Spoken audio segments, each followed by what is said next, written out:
An Australian farmer is preparing to export milk to America. No, not cow's milk, I'm talking camel milk. Tens of thousands of litres of camel milk every year.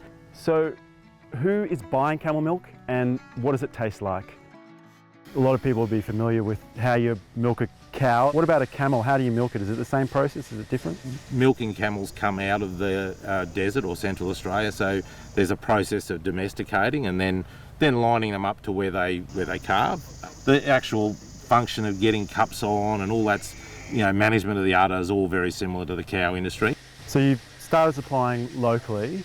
Now you've got plans to export to the US. Can you tell me about that? The US, it's done the same journey. There's Somali culture, Arab cultures. There's people using it for all the reasons we are. This is, the only mammal milk that people with dairy allergies can have. So, a camel over there sells for $30,000. That's the rarity of having a camel there. So, they just go, well, where can we get it from? We're the only ones that can legally supply it to them. It puts us in a fantastic position.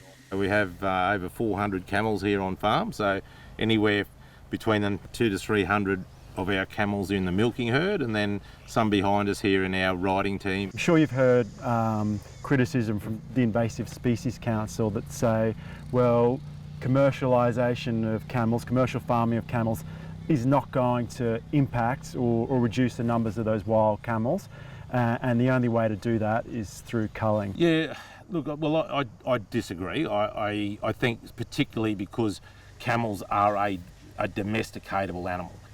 I don't believe we can really create a decent export industry out of feral capture. To get good, consistent quality of product, you really need it in a domestic supply chain.